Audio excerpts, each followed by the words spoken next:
Okay. Mr. Wee, President of Computer Association, ladies and gentlemen,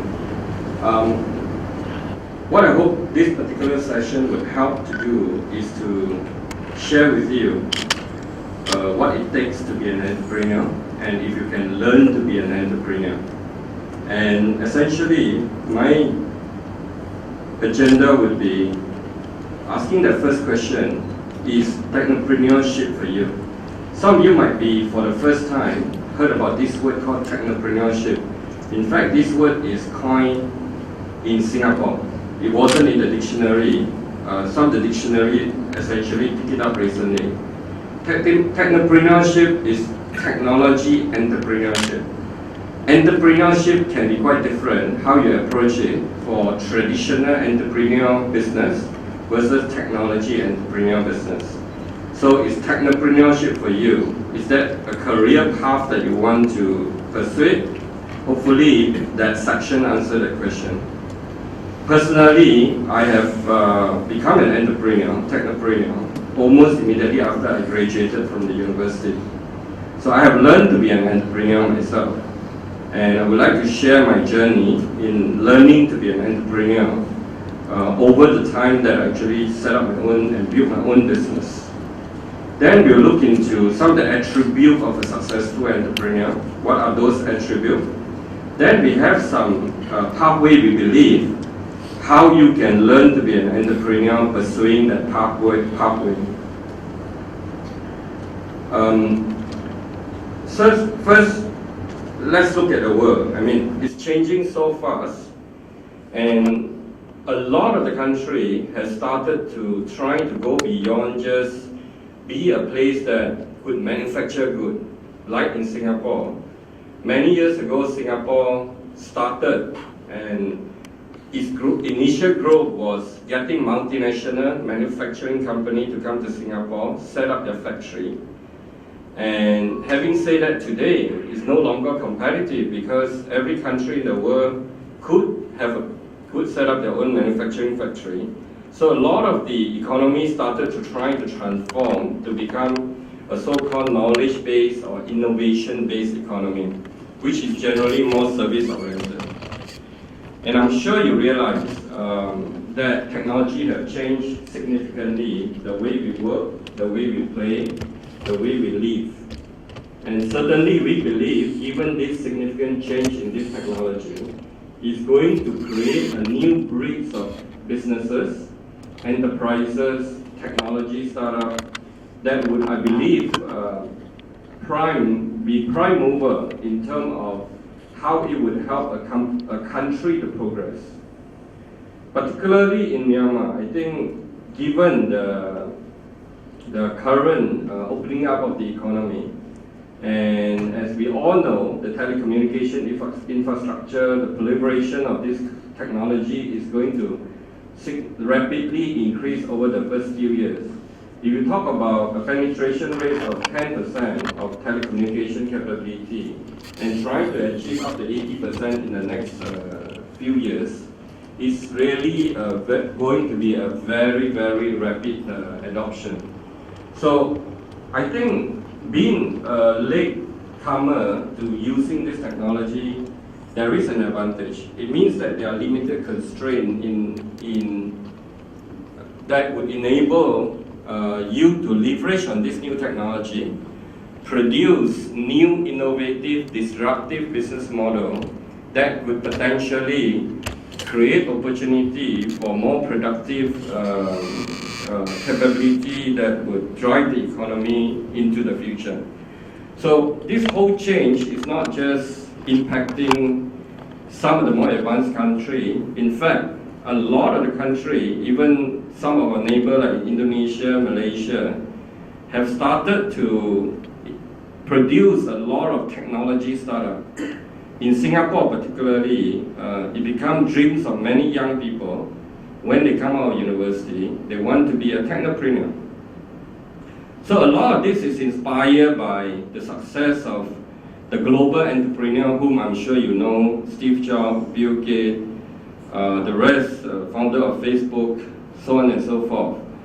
And a lot of these people they are technopreneur, and they have created billion-dollar business and changed the world along the way.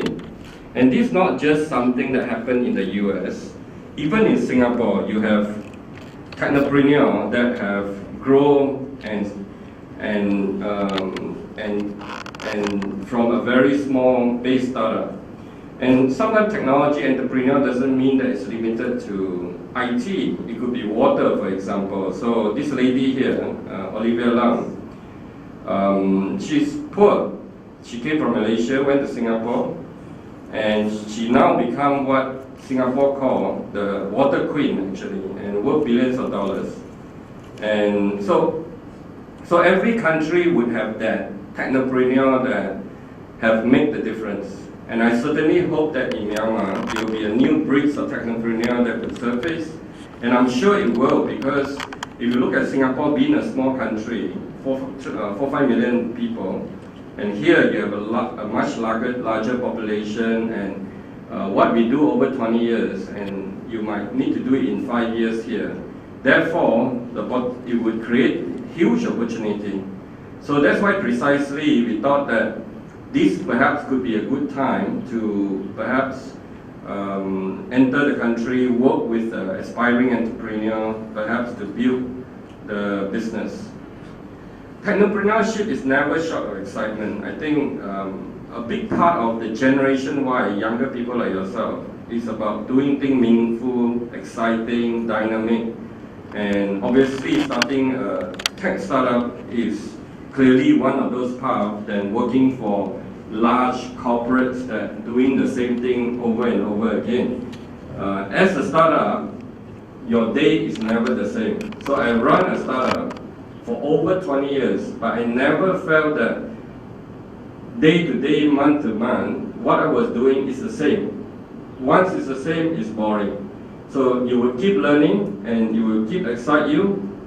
And I think, certainly I think building a startup will allow you to actually learn, continue to learn, and continue to be excited and pursue what you're passionate about. So when we talk about technopreneur is and I said this is a career path for technopreneur. In Singapore, there are serial entrepreneur. You know, myself, I try to now call myself serial entrepreneur because I've built a business, I've sold it, and I'll continue to going to build more businesses. And this is the nature of the business now, because in the old day, if you ask a businessman, what are you going to do 10 years from now? The person probably said, yes, I'm going to grow this business bigger. If you ask 20 years from now, what are you going to do? I'm going to build it even bigger, so I'll pass it to my kid. But now, if you ask so-called technopreneur, they would say 5 years from now, I will sell my business. And after I sell my business, I'm going to start another one. And there are people that will start many, many businesses. And these are called serial entrepreneurs. And even larger corporate. So this person doesn't mean, if you have that skill, it doesn't mean you have to actually do your own thing. You could be within a very large corporate and set up a small business within the large corporate. So we call that corporate entrepreneur. And the skills that you learn, which is actually quite multidisciplinary, would also allow you to position yourself to be management, maybe in a startup or a small medium enterprise. So the prospect for technopreneur, the type of skills that you would learn, would actually give you a lot of opportunity to do many things in life. So let me talk a little bit about my journey as a technopreneur. I was actually a Malaysian. I'm now a Singaporean after staying in Singapore for many years. So I went to school in Canada, and after I graduated, I went to work in Singapore, and almost immediately I started my business. I had 2 jobs in less than a year. Once you have that need and the urge to be an entrepreneur, it's actually very, very difficult for you to work for people. Because as an entrepreneur, you want to do your own thing, you want to move at your own pace. If you join a larger company, you might not have the opportunity to do that. So therefore, you get impatient and you want to move in a direction that not necessarily the corporate will do. So after the 2 jobs, I said, I should start my own business. And it wasn't about a big plan at that time. I just felt that at that age, I was 23 years old, at that age, the best learning opportunity would be start your own business so that you can do anything you want. So that you can learn many different things that you want. If you want to do sales, you can do sales. And you have no choice actually. You have to be an accountant at night, you have to be a salesperson in the afternoon, maybe in the morning you have to write your software, maybe in mid-afternoon you have to deliver the project. So if you, as a small startup, you would actually be exposed to learning a lot of different type of skill. And to me, when I started my business at that age, it wasn't about anything. I was just telling myself that I would do my own thing, and if it doesn't make it, I would have learned so much. Whatever I learned would have been very useful for me, even if I have to work for somebody else later on. So I borrowed $5,000 from my grandmother, and that's how I got started, and that was at that time enough to buy a PC plus a desk. And you know, actually this is almost like angel investor, right? If my grandmother hold me to that $5,000 that she gave it to me, today she would have been probably the richest grandmother in Malaysia, I think, because her return would have 17,000 times what she gave it to me. So angel investor, that's another type of people that I'm becoming an angel investor today. Red Dot Venture, we invest in early stage company. So I invest in, just like her, we look at an opportunity, we look at an idea, we fund it. So anyway, the company became one of the world leading banking software company with about 100 banks using our system over about 40 countries. I have 500 people, we have 10 offices around the world. We got ourselves listed in Singapore Stock Exchange in 2005, and 2006 SunGard, which is actually the largest financial services software company in the world, acquired us for $120 million. So having done that, I have an entrepreneur built a company from 1 man to 500 people, do the exit. So I thought that whole process actually helped me a lot in terms of what I learned. So I want to step you through a few slides just to share with you some of the key things that I thought that I learned, and therefore using that experience to try to come up with a program that help you to learn to be an entrepreneur. Strategy is really critical, and the first thing that's very important was, I believe why we were successful, because we have the right product for the right market, essentially. I'm going to drill into a little bit more what I mean by that when I talk about investment criteria. But right product for the right market is very important. And I didn't get there straight away. I didn't actually go and develop software for bank on day one. It took me a couple of years, 2-3 years. Started with perhaps trying to develop a software for watch retailer, right? But then I discovered that the product might not be right for, it might be a right differentiated product, but it's not the right market because the market is too small.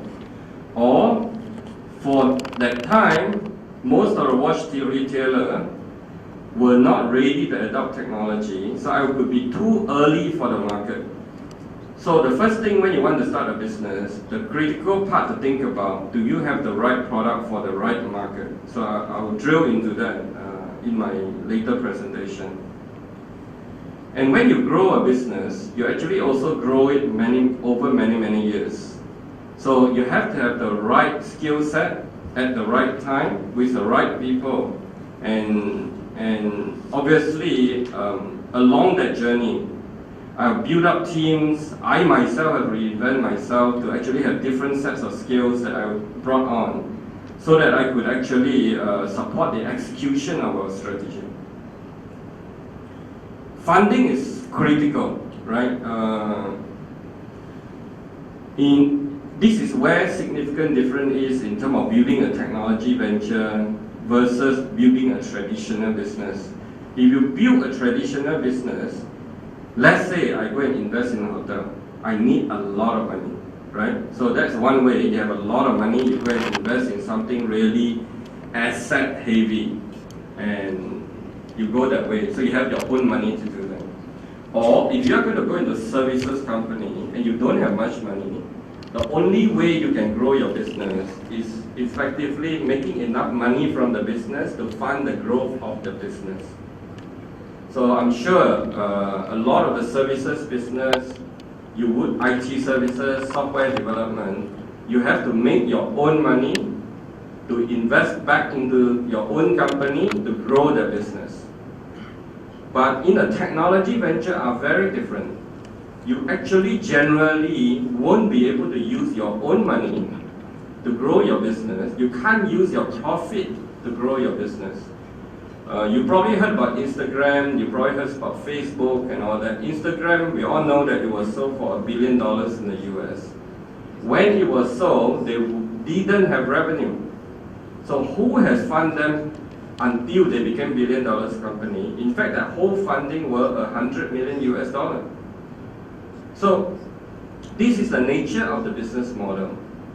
If you have a good idea, the investor will come in at different stages of your development and fund you at different stages. That's why when we talk about funding, we talk about seed stage funding, we talk about Series A funding, we talk about Series B funding, we talk about Series C funding.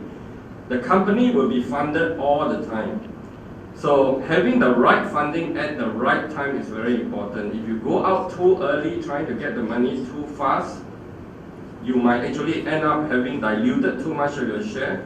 And you try to ask for too much too quickly, it's a problem. So I think for what I've done is actually we have raised almost more than $200 million over almost 6 rounds of funding to drive the company over 20 years. So knowing basically the different stages of the company, so you must have the right strategy to time your development so that you can go out there and raise the right type of money. I think one of the problems that I think potentially a new startup ecosystem, a new startup in Myanmar would be facing is that there are not enough investors that would be ready to fund seed stage startup that is just an idea but have no revenue yet. But it's essential actually in order so you must therefore find investors that are ready to actually take a bet on a seed stage company.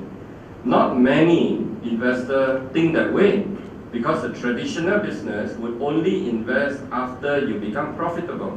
If you become profitable, you don't need money anymore, right? So it just sometimes doesn't make sense. So I hope I have quickly sort of gone through, share with you broadly some experience. So I'm not going to detail how the business has been grown. I'm just taking up the point and say, over this stage, you must have some strategy and you must have execution. So to build a successful business, my view is that it's actually 10% strategy, 90% execution. You think 10% strategy is because it's 10% is not important, but it's very, very important. If you get your strategy wrong, you would not survive. I always use this analogy that your strategy is wrong, even you are a Superman, you would not be able to execute. So that 10% is almost like you get it wrong, you strike out straight away, don't even have a chance to try to execute. But getting the strategy right doesn't mean that you would be successful because the rest is all execution. So therefore, as an entrepreneur, you must have good insight to produce the right strategy. But having done that, then the rest is you must have the right skill to be able to execute. So I'm going to expand on that because this would essentially share with you the type of skill, the type of insight you need to have. The first thing that's very critical in terms of you have to have certain character and personality. And can this be learned? I think some of it you can learn. If you are working in a startup for a long time, it would shape your character. I always say that if you are an arrogant person, you should never be an entrepreneur. for very simple reason.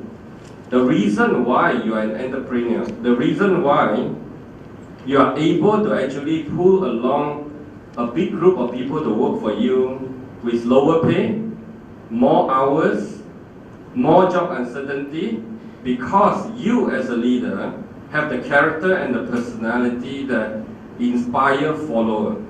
So this follower essentially like you for some reason, and certainly if you're arrogant, it's not going to be something that they like you for.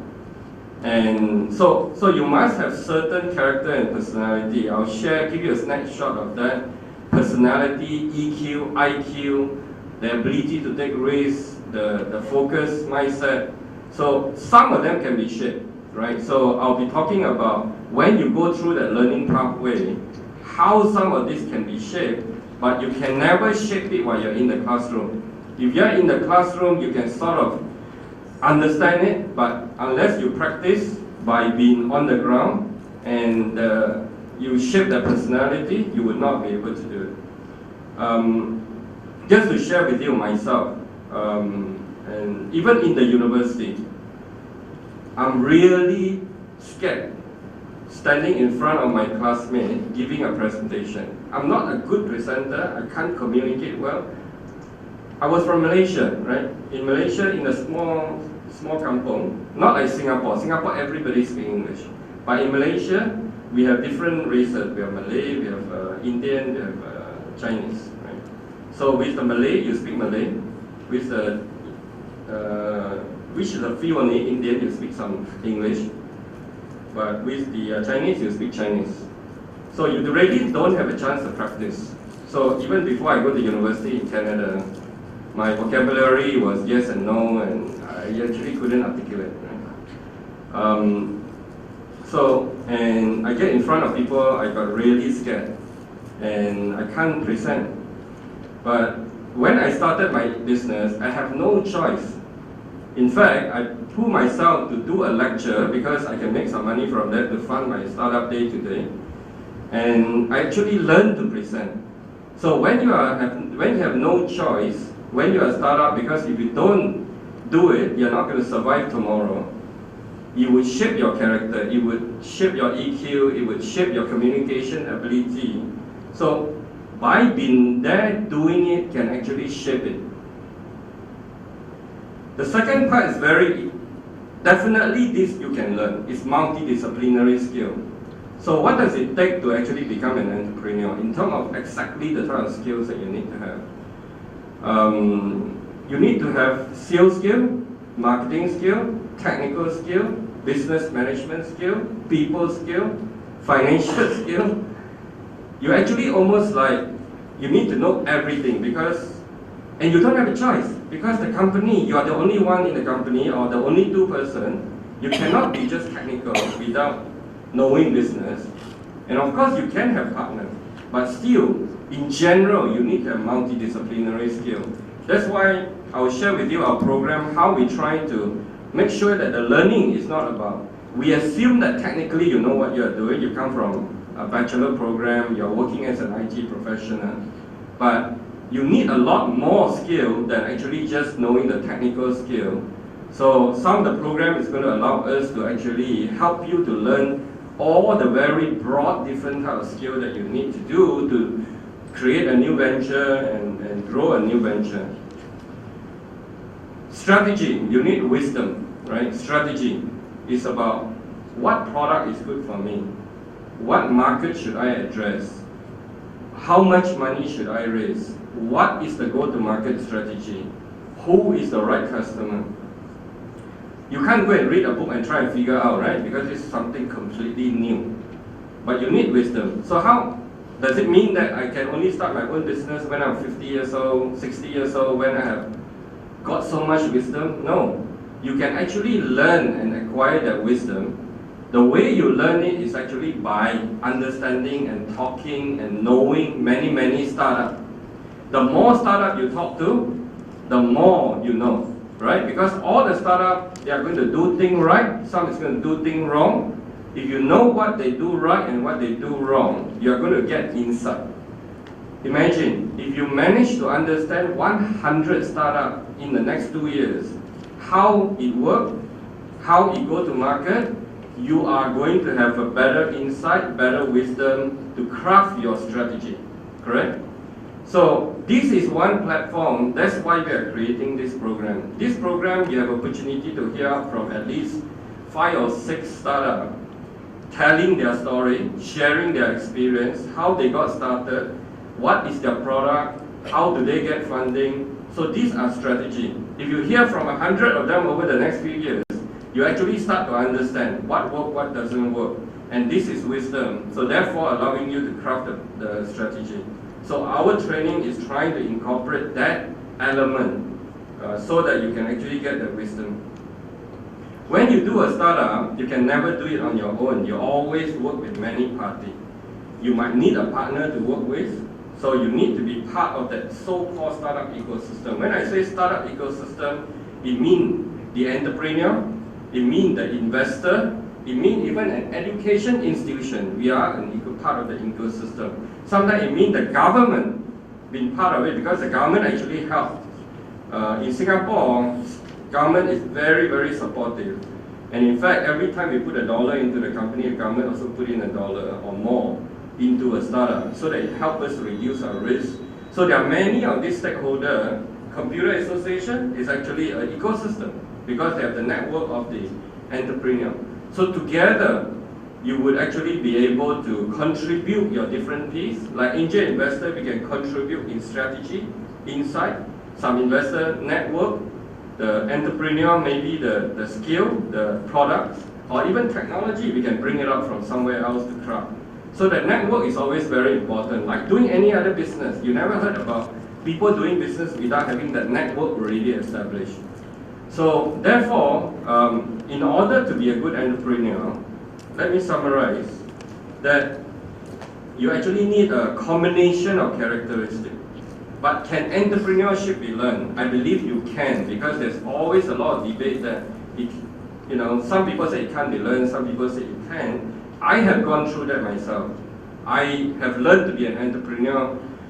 Unfortunately, because I've learned in a very unstructured manner, I think it can be compact, it can be made shortened, it can be faster. So based on that, that's why we are creating this program, so that we can actually find a way to help you to learn to be an entrepreneur, technopreneur in a much more faster and a compact manner. So this is really a summary of what I believe successful entrepreneur need to have. As I said, character and personality. You might have good EQ, good with people, right? If you're not good with people, either your staff, your customer, you are not going to be able to get what you want. AQ, adversity quotient. You get beaten up, you get up. You get beaten down, you get up. You probably have to keep doing that, because unless you have actually failed many times, you're not going to be successful. So you have to have that ability to face adversity. You see, I never actually mentioned IQ, right? You're intelligent. Does it mean that you're going to be a good entrepreneur? I think it's helpful, but it's not important. By the way, I don't know how many of you actually took O-level here. I think it's the same system, right? You took O-level. I failed my O-level, by the way. So I'm not so intelligent, I think. But maybe I make it up with other aspects of EQ, AQ, to help me to be a good entrepreneur. You need to be passionate. I think it's very critical. You really need to like what you are doing, because it's going to be a really long journey. And you always need to be a learner. I learn every day. Even now I'm learning, right? I'm learning, and in fact I'm very keen to learn. That's why somebody have spoken to me. My first question is about, where is Myanmar startup ecosystem? Where are you actually? Because we want to understand that, we want to learn that. So based on that, then we can maybe be part of the building of the ecosystem. Trusted, I think being trusted, very, very critical. If people don't trust you, whatever you say is a lie, right? Even you tell the truth. So, and a lot of the time, be yourself and don't try to be different. And you need to take risks all the time. I have taken many times risks, because don't take risks, you can't forge forward. So career and personality, I think some part of it you can learn by working, by practicing, by an entrepreneur. Then you need multidisciplinary skill and competency such as sales, marketing, product development, product delivery, business management, financial management. So it's actually very broad, but you do need to know all of them if you are going to be a startup. You need the insight and the network that I talked about, familiar with startup businesses. So we are trying to help you to be familiar with startup businesses by sharing with you our experience. And also, you can be part of the startup ecosystem. If the country have many of these events, then you are part of the ecosystem that would know the people that were interested in tech startup. Therefore, so we hope that we can actually play a part in building up the ecosystem in Myanmar. Okay, so I want to share with you some of the, we have a program, as you know, Lithan University College, we have just got started. So the program that we are launching in the short term, in fact in the next couple of months, is a Technopreneurship training program. So I want to share with this Technopreneurship training program is our program to help aspiring entrepreneur to learn to be an entrepreneur. So we have to design the program in certain way that so that you can gain those attributes that I talk about, namely multidisciplinary skill, business insight, network, as well as some character building. So the first thing that's very important is this, practical. You know, I'm sure many of you have gone through university and or going to university today. A lot of today's learning is very academic, right? You get theory thrown at you, but we really don't want to talk about theory. We want to talk about practical content, something that you can use. So what we think that you can use are methodology. These are methodology that have been used by the largest company in the world, by the most successful startup in the world, and we use that methodology. You can follow through step 1, 2, 3. This is how you do it. There are frameworks, there are best practices that's applicable to technology startups specifically. We don't want to teach you law that potentially is what you need to do in a business IT undergraduate program, right? So we really only want to teach you what you need to know and something that's relevant and practical to a technology startup. And you also need to learn tools. Certain tools actually you need to support, let's say, your organization, like CRM software, like Salesforce.com, and you need that tool to actually manage your Salesforce, and so be it, learn that tools. So that's what we do. So our content are very practical, but more importantly is the learning need to be experiential. What we mean by that is that regular experience sharing like this, where entrepreneur like myself, investor, startups deliver their business insight, and therefore the network. And we also have social media capability so that even you're outside the classroom, you can learn from each other. That's very important. So what we call peer-to-peer learning, because if you want to know 100 company, you cannot even be allowed you to present in class because of the limited time, they are not going to know many. So we actually have a social media platform that allows you to actually learn every project that is done, every of your colleagues. So if you're 100 students in the class, you actually get 100 of them. And that peer-to-peer is not just within Myanmar. We also have a lot of students in Singapore. So you would actually learn the real-life case studies of the Singapore student. And we also have project like capstone project, which is essentially everything that you learn apply into a capstone and apply to a real-life company. It could be the company that you want to start. You use that as an example, and we would have people mentor you in terms of how you build up the business cases. In fact, there will be programs that we would have actually invested. In fact, sitting down there, and there's a study trip going to Singapore, where the participant would meet up with 10 companies from Singapore, and also about at least 5 investors from Singapore, where they will actually, you would present your business plan to this investor. This investor will give them real-life feedback of whether your product, your startup would work. So this is what we call experiential learning, beyond the boundary of the classroom, to be able to actually gain those business insight, network, is going to be a lot more important than really what's in the classroom. But you can't omit the classroom, you need to do the combination. So that's why we created the program in that manner. So there are 6 modules to the program. If you look at some of the modules. So first, I think you need to learn about technology venture case study. So that's where you actually learn about at least 10 startup, how it works. What's their strategy, what's their product, how do we internationalize. A little bit like some of the company that you hear today, they are actually our case study. So you will hear, you will learn what has been done. You need to learn to develop innovative product and business. The right product is very, very important. So in fact, we have a session here that teaches you how to use a lean startup methodology to develop an innovative product and business. After you have finished the product, you need to actually, so let me just walk through some of it. Like lean startup methodology would be presented by Charlie, I think immediately after lunch. What he will do is, this lean startup methodology actually being used and is very popular.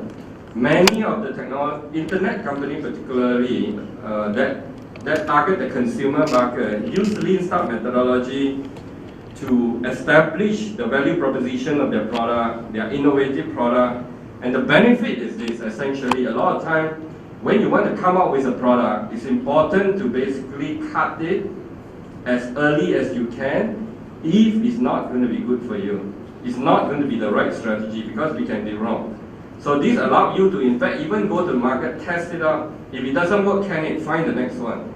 Because what you want to do is, if you want to fail fast. Don't wait 5 years and then you fail, because it costs you 5 years, it costs you a lot of money. If it doesn't work now, cut it, go to the next one.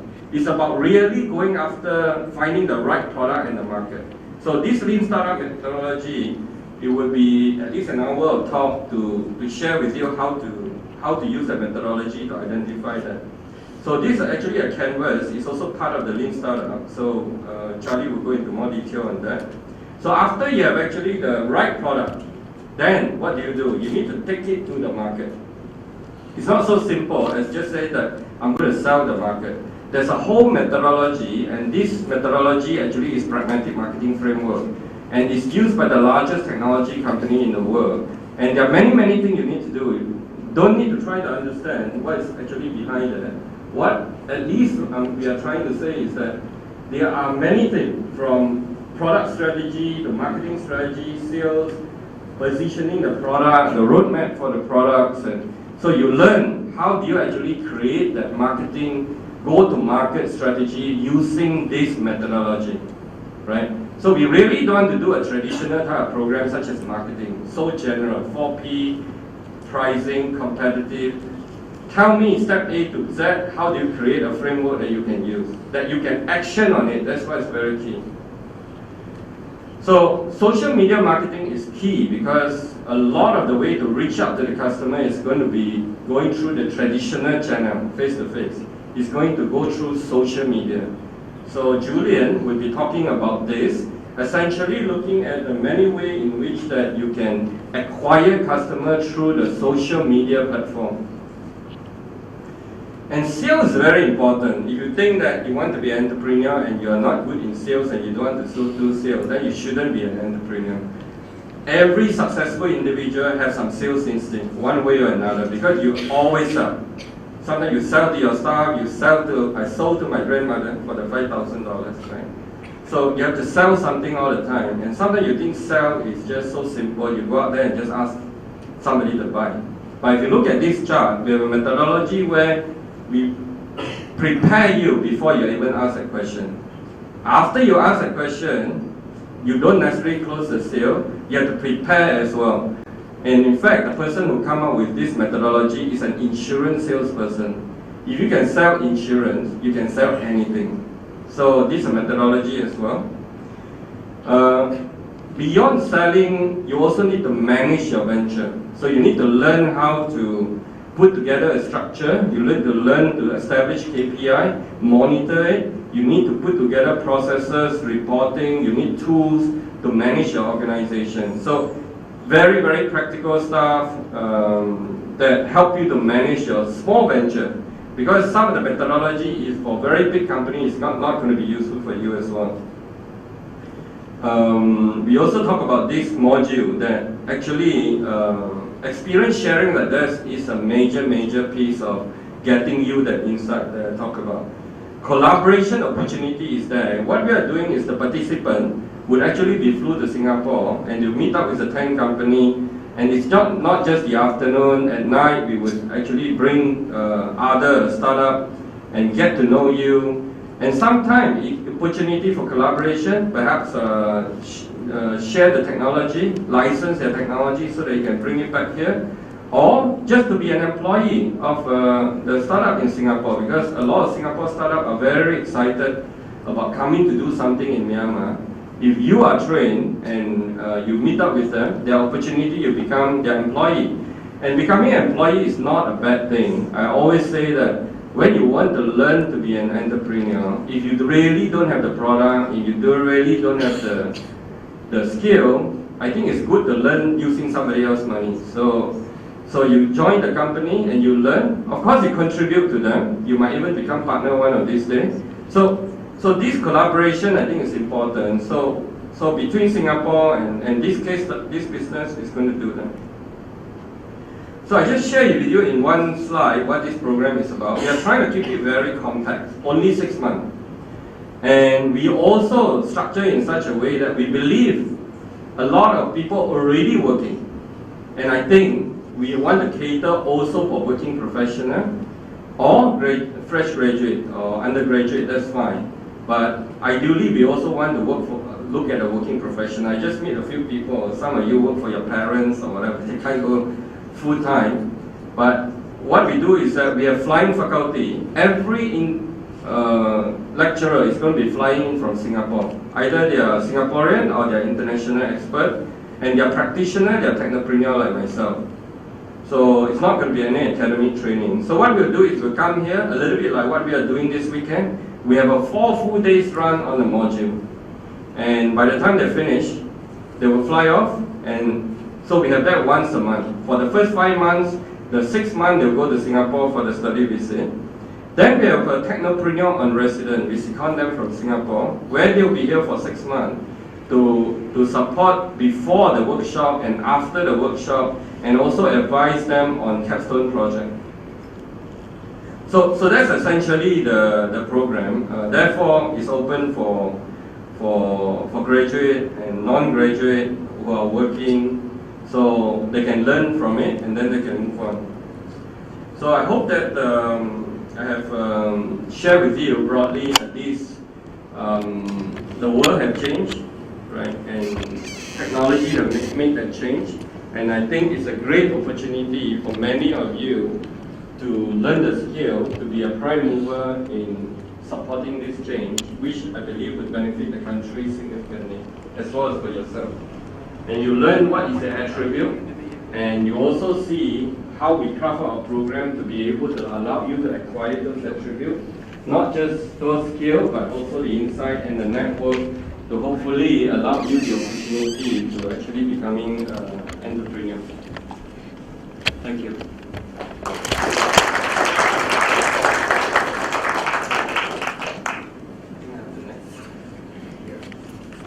So I would like to request you to continue the next topic, the investment strategy and criteria for technology ventures. Mr. Lu.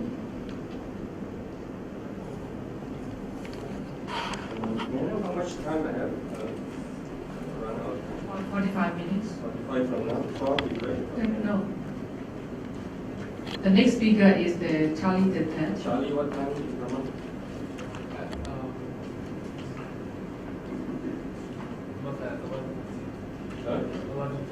You come at 11:50? Now it's 11:50. Yes. Okay, so I'm trying to do it in half an hour. You always stretch a little bit. I can go after lunch. I think it's good. Okay. So I was talking about what it takes to be an entrepreneur. I'm an investor. So just now what I was talking about, I'm the chairman of Lithan University College. So we created a program to train technopreneur. But Red Dot Venture is an investment company. So I'm going to talk about from an investor perspective, what we look out for, and also I want to take this opportunity to share with you some of the company that we have brought along and how we invested in them, why we invested based on this criteria. So you have some real life cases behind that. So Red Dot, essentially, we are early stage investor. We are quite different from a traditional investor. We only look at very early stage company.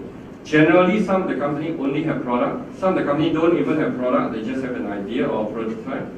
And some of the company have a little bit of customer, but they are very early days. Normally, our money is almost like beyond their own money. Because when you come out, you might have some money from your parent, your grandmother, or your own saving. You do it for maybe a year, I don't know. So we come in normally after that, but you generally might have a product, but you have not gone to customer yet. So our money is tend to be helping you to do that. So we call ourselves seed stage investors. So we invest in all sort of companies from ICT, digital media, medical technology, clean tech, engineering, anything technology based. We are also one of Singapore government approved incubator.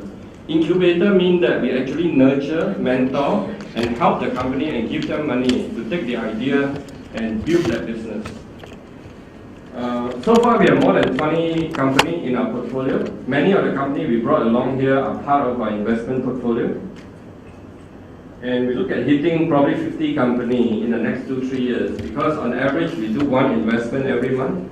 And they are all currently mostly Singapore companies. We hope to be able to invest in some of the companies in Myanmar as well. That's why we are all here basically, to try to really understand and also spot some of the opportunity and talents in the market to create some startup.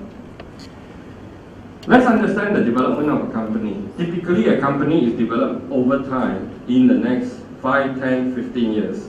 The first is a company that get our funding. Very fundamental, you must have your own product. If you are a services company selling other people's product, VC like ourselves won't invest in such company, because that's the way it works. Because you have to have your own product, own IP, we call it intellectual property, your own license, ownership to the software, marketplace, equipment that you have, then you can grow the business. Because if you are just a distributor in Myanmar, there's a limit how far you can grow, right? If you own your IP, you can go to the world. So we want to invest in companies that can be very big, very quickly, and the market has to be very big. That's why fundamental is that it must have own product. So first, you have to develop your product, or else you can't go to market. After you develop the product, you have to see whether it works or not. So you have to go to the market, somebody will pay you some money for buying that product, and in a way we call that customer validation, that the product works or not. So that's what we do generally. The product developed, we give some money so that the company can get it validated. And that the development can take you a year or two, we don't know. Customer validation can again take you a year or two. Market validation is beyond the initial customer. You might say, I now want to go to a certain market. That market could be Southeast Asia. So that is a market validation. That's what we call growth phase, or Series A, B. And then after that, you actually go into mezzanine. That's generally probably a globalization, and then your IPO and trade sales. So that's generally a company, how it's developed. It's going to be very fast, 5 to 7 years before. Sometimes you get exit even after the market validation or before the market validation. But in general, the businesses always been, when are you going to sell the business? It's not about building it for your children. Right? So this is the nature of the business. Even the investor expect you, and they probably ask you the question, 5 years from now, where are you going to be with this business? You say, I'm going to building it for my children. They are not going to invest. Because they invest in you so that they can also get their investment exit at a certain time. And 9 out of 10 company would end up selling to another company. trade sales. Normally, it's big international company, maybe from US, from Americas. They want to come to Asia market, or maybe they felt that they want to come into Myanmar market, and they buy a company much faster than building it themselves. So they buy you up. It's good, because after you have the money, you can build more startup, right? That's the nature of the business. So what do we do? As an incubator, we mentor as in strategy. Typically, we say, if this product is not going to work, how are we going to actually pivot to another marketplace? Your strategy. So most of the time in the strategy side, because we've been in there for so long, we've been our entrepreneur, we know how to mentor you to do the right thing at the right time. You also need some market traction. So we also have, like today, I mean, a little bit like what we are doing for an investee company. We bring them to Myanmar.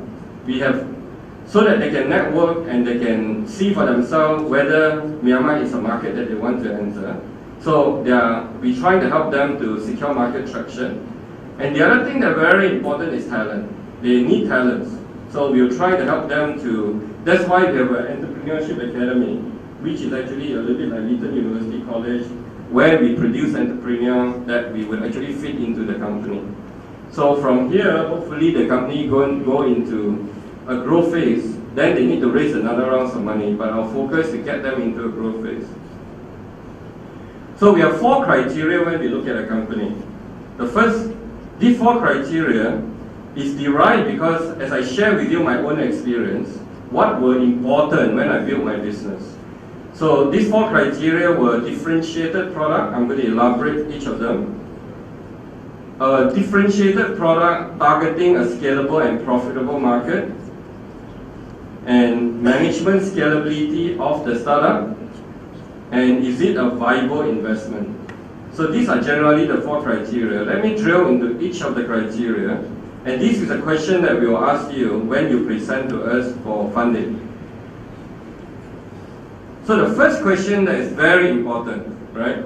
You must ask yourself this question: can product deliver significant yet sustainable differentiation over leading competitor?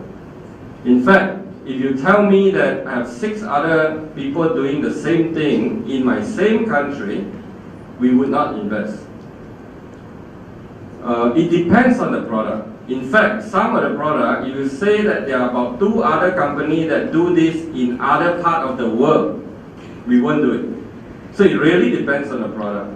But you must have a uniquely different product. That's the starting point. Why? It's very simple, right?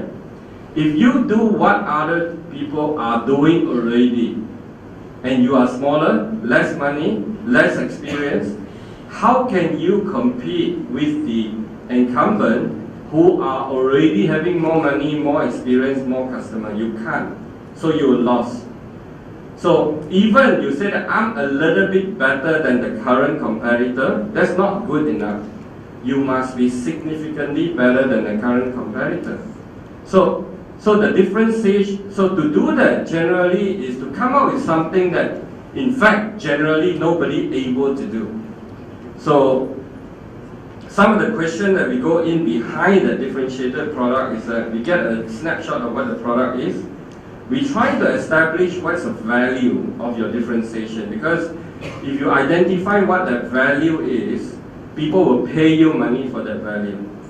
And of course, a lot of the time, a product, you can have an idea, where are you in terms of development of the product? Who are the competing products? Sometimes it's okay they're competing products, but it depends on different segments of the market. A product always can continue to be developed over the many years. The company is going to be developed, so we need to look at the product plan. So differentiated product is critical. Let me give you an example of, let's say today you said, I use an example of our company. Let's say you want to create, actually yesterday we heard something, let's say somebody come out and say, I have a pet. I want to develop a Myanmar language translation to English or Chinese or something like that. So the buyer, who is the buyer, is local, right? Because there are not many people around the world that use Myanmar language. So therefore, the market is local. So is that big enough a market? You have a differentiated product, right? Nobody have it in Myanmar. That so-called English translation of Myanmar language, nobody, a pad, you just key in or you translate your voice on that. But is it big enough? Maybe it's big enough in the future. Maybe it's not good enough now. Maybe 5 years later on it might be good, but you have to be ready to sustain your business for 5 years before the market is big enough. So these are all the questions. Or a product that can only have to be reaching whole Southeast Asia market. If it's so, then we say you must be the only one in Southeast Asia.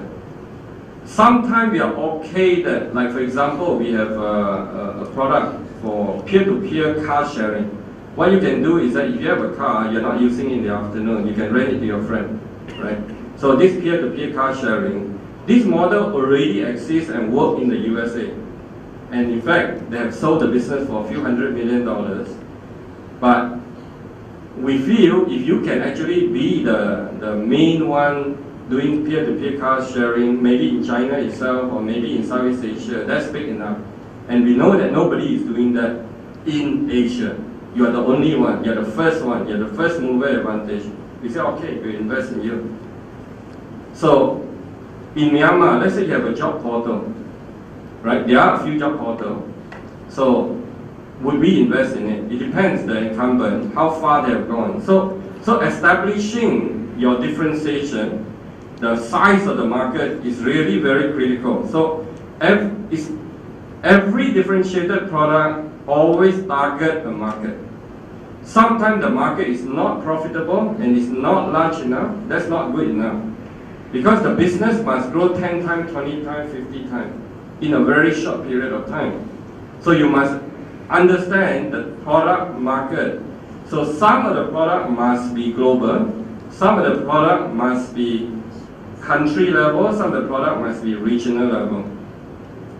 Like for example, again I use the Pirate 3D, the 3D printer, they must immediately go global. If they don't go global immediately, the market in Asia is too small because 3D printer is still very new in Asia. So that's why they came out with a strategy to go global, even though they are very small. And therefore we accept that perhaps we'll invest to see whether they'll be successful to go global even at this size. Do they have that significant differentiation? Yes. They are the only printer in the world for the mass market. That was their position. Although they were printer, 3D printer, but that's the closest is $2,000 for a 3D printer that come from the US. But they claim that they can do $350 and therefore it opened up a mass market segment that they can sell to. And this segment would be the global market. So we look at things like that to say that the idea, is it differentiated? Yes. Is the market big enough? Do they have a strategy to get there? Given the money that they have on the table that perhaps we provide them. Then the third one is really management scalability. Is the founding team committed? We also look for this. If you go into you want to come to us and say, you know, I don't put any of my money into it, I don't put any risk into it, I don't want to put money, you give me the money, I'll start the business. We mean that there's no skin in the game, you don't take any risk. Because we invest in you, 6 months later, if you go somewhere else, we're going to lose all our money. So that's why we look for how important it is to you. If this doesn't work out, does it hurt you? Right? So we want to see the skin in the game, we see that commitment. So that commitment could mean I already put in $10,000, which is my entire life saving into the company. I mortgaged my house to start this. So that's skin in the game, right? So we look for this sort of thing to see the commitment of the founder behind the startup. The founder team has the ability to execute.